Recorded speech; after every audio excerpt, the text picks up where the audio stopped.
ఎవరు నాయనా నీవు? ఎందుకింత ఆవేదన పడుతున్నావు? జీవిత పరమార్థం తెలుసుకోలేక ఆర్తి పడుతున్న అంధుడు.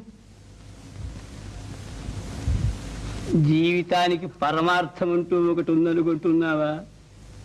లేదా స్వామి, వేదాంగాల నెరిగిన మహర్షులు, దేశాలు జయించిన చక్రవర్తులు, పేద సాద అంతా పుట్టి పెరిగి మరణిస్తున్నారు. వీరంతా మరణించిన తర్వాత ఏమవుతున్నారు స్వామి? పిచ్చివాడా, లోకమంతా ఈ శరీరంతో జీవించి సుఖించాలని తాపత్రయపడుతుంటే మరణించిన తర్వాత ఏమవుతారనే విచారం నీకెందుకు? ఆ విచారం వదులుకో. నీకు అష్టైశ్వర్యాలు కలిగే మార్గం చూపిస్తాను, అనుభవించు. వద్దు స్వామి, అవన్నీ అనుభవించి క్షణికములని క్షుద్రములని తెలుసుకున్నాను. వాటిపై నాకు వాంఛలేదు. నన్ను బాధిస్తున్న ప్రశ్న ఒక్కటి: మనం ఎక్కడి నుంచి పుడుతున్నాం, ఎక్కడికి పోతున్నాం? ఈ సందేహం నివారించండి. ఈ రహస్యం తెలుసుకోవటానికి దేవతలకే సాధ్యం కాలేదే మానవులకు సాధ్యమవుతుందా? మీ వంటి మహానుభావులే సాధ్యం కాదంటే మాకు దిక్కెవ్వరు స్వామి? మేము ఈ దుఃఖభాజనమైన సంసారంలో కృషించి జనన మరణ ప్రవాహంలో కొట్టుకుపోవలసిందేనా? మానవుడికి తరుణోపాయం లేదా స్వామి? లేకే నాయనా, ఉంది. ఈ శరీరం విద్యలు రెంటితోనూ పుట్టింది. సంసార యాత్రకు మోక్షయాత్రకు ఇదే సాధనం.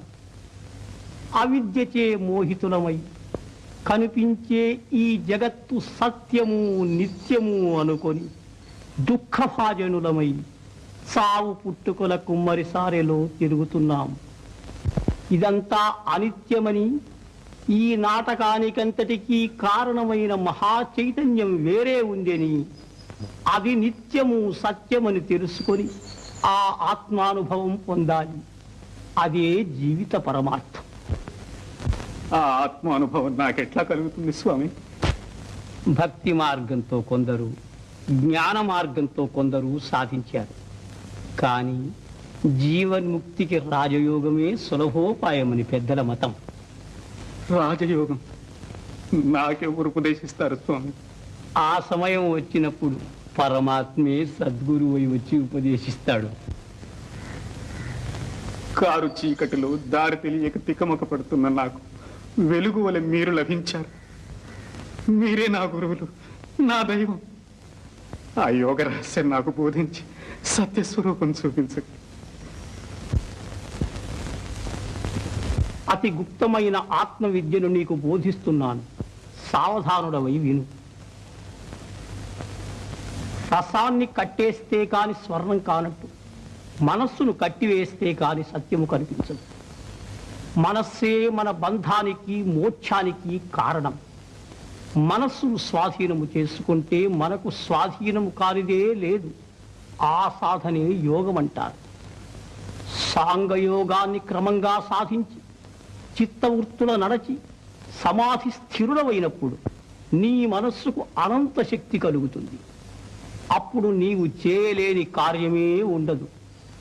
నిన్నింతవరకు తన చేత చిక్కించుకొని ఆడించే ప్రకృతి నీ స్వాధీనమవుతుంది. మోక్షం అంటే అదేనా స్వామి? కాదు నాయనా, అది మోక్షానికి మొదటి మెట్టు. ఆ అనంత శక్తి ప్రలోభానికి మోసపోక సుస్థిర చిత్తుడవై ధ్యానిస్తే స్వయం ప్రకాశము, సచ్చితానందమయము, శాశ్వతమునైన స్వస్వరూపానుభవం కేవల జ్ఞాన రూపంగా నీవు అనుభవిస్తావు. తత్వమసి అంటే అది. అప్పుడు నువ్వు నేను ఒకటి. అదే